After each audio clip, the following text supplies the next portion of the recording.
I push on north. I find dead cows in a brackish field. Beyond the charred ruins of dairy, the silo remains standing guard over the wasteland like a lighthouse deserted by the sea. Aside, the silo perches a weathercock. The arrow points north. Next day, I came to a city vaguely familiar on its contours, yet its buildings strangely dwarfed and levelled off, as if a giant hand sliced off the highest towers with a capricious sweep of his hand. I reached the outskirts. I found Newark undemolished but humbled by some whim of advancing Martians. Presently, with an odd feeling of being watched, I caught sight of something crouching in a doorway. I made a step towards it, and it rose. It became a man armed with a large knife. Stop! Where did you come from? I come from many places. A long time ago from Princeton. Princeton? Huh? That's near Grover's Mill. Yes. Grover's Mill. There's no food here. This is my country. All this end of town down to the river. There's only food for one. Which way are you going? I don't know.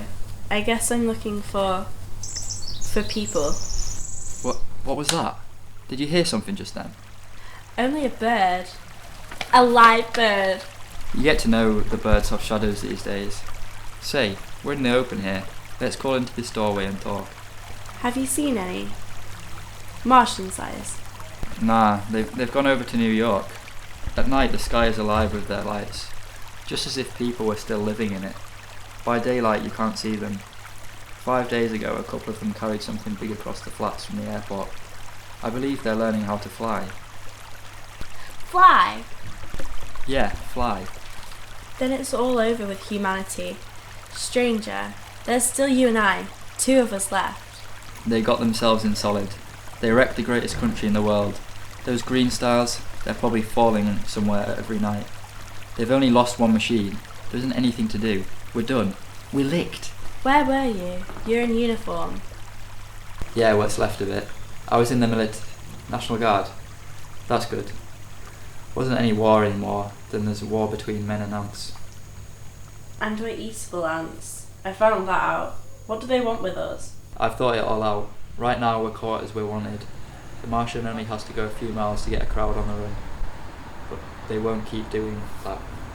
They'll begin catching us systematic like, keeping the best and store us in cages and things. They haven't begun on us yet. Not begun? Not begun. All that's happened so far is because we don't have sense enough to keep quiet, bothering them with guns and such stuff, and losing our heads and rushing off in crowds.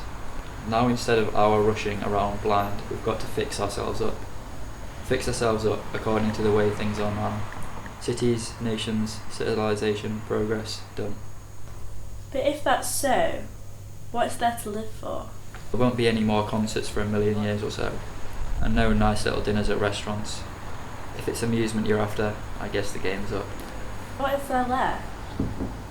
Life, that's what. I want to live. Yeah, and so do you. We're not going to be exterminated, and I don't mean to be caught either, and tamed and fattened and bred like an ox. What are you going to do? I'm going on, right under their feet. I got a plan. We men as men are finished. We don't know enough. We've got to learn plenty before we've got a chance. We've got to live and keep free while we learn. See? I've thought it all out. Tell me the rest. Well, it isn't all of us that were made for wild beasts, and that's what it's got to be. That's why I watched you. All these little office workers that used to live in these houses, they'd be no good. They haven't any stuff to them. They just used to run off to work. I've seen hundreds of them, running wild to catch their commuter train in the morning for fear they'd get canned if they didn't. Running back at night, afraid they won't be in time for dinner. Lives insured and a little invested in case of accidents. And on Sundays, worried about the hereafter. The Martians will be a godsend for those guys. Nice roomy cages, good food, careful breeding, no worries. After a week or so, chasing about the fields on empty stomachs, they'll come and be glad to be caught. You've thought it all out, haven't you? You bet I have. And that isn't all. These Martians will make pets of some of them. Train them to do tricks, who knows.